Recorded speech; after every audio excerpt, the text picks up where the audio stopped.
Dashur qytetarë dhe qytetare, sot përsëri në monologën e tij të dielës Edi Rama lëshoi serialin e gënjeshtave të trillimeve. Kështu, pasi u damkos nga institucioni i Tender Europe, i cili në vlerësimet e tendrave në 38 vende gjeti se Shqipëria kishte një rënje dramatike nga viti 2010 gjerë në vitin 2026, nga 80 pikë që kishte në vitin 2010-13, bie në 64 pikë në vitin 2026 dhe se cili nga ju mund të shoh këtë grafik të këtij institucioni. Përveç kësaj, Europe Tender gjen se transparenca ka rënë në 50 pikë dhe dramatike është se flamujt e kuq kanë 40% të tendrave dhe në këtë kontekst rikujtoj këtu se është Bashanaku Edi Rama që ka fituar qindra tendra sekrete në kundërshtim me ligjin dhe vetëm në një vit ka marrë 800 transakcione pagesa nga thesari i shtetit. Pra, një gënjeshtër sa më shumë të përsëritet bëhet aq më e zezë dhe nuk bëhet e vërtet. Së dyti, në monologun e tij, ai u ndal tek një konferencë e zhvilluar në Tallinn, ku në mënyrën më të papërgjegjshme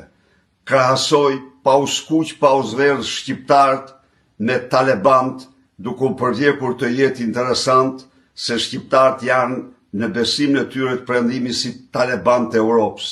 Asgjë s'na lidh si lidh shqiptarët me talebant, nuk i lidh as e shkuara, as besimi i tyre,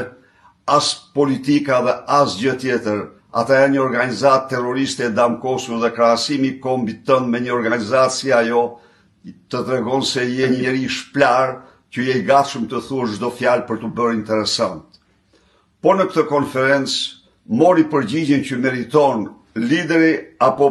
për të mos thënë budallaj global. Moderuesi i konferencës hodhi poshtë tezat e tij, këshillat e tij për Europën dhe kjo hedhje poshtë u durtrokit nga audienca, çka e nervozoi shumë Edi Ramën dhe harroi se është një konferencë ndërkombëtare, filloi të thotë se nuk kam thënë këtë apo atë. Përveç kësaj, por në konferencë përsëriti gënjeshtën e tij banale se nga vitet 60 deri sot, nga Shqipëria dhe Rusia nuk kanë patur asnjë shkëmbim vizite në një kohë kur kanë qenë të paktën mbi 12 vizita, ndër të cilat të niveleve president, kryeministra, kryetar parlamentesh dhe vetë Sergej Lavrov në vitin 2004 ka ardhur në Shqipëri dhe ka iniciuar me partinë e Edi Ramës traktatin e miqësisë. Në monologun e tij, ndër të tjera u ndal dhe tek rezoluta që u votuar në parlament duke pretenduar se opozita e votoi pasi konstatoi se po zhbllokohet IBAR. E vërteta është opozita ka një tezë nga e cila nuk lëviz se Shqipëria përveç kriterit gjeopolitik nuk plotëson absolutisht asnjë kriter për antarësimin në Bashkimin Evropian, por opozita e mbështet këtë proces si një proces të diktuar nga gjeopolitika dhe kur ndonjëherë nuk ka menduar dhe nuk mendon të bllokojë procesin. Rezoluta nga alfa tek omega nuk ka asnjë fjalë se nuk mund vije asnjë fjalë vlerësimi për punën e qeverisë apo parlamentit, por thjesht vjeshton kërkesa detyra të domosdoshme për procesin e integrimit.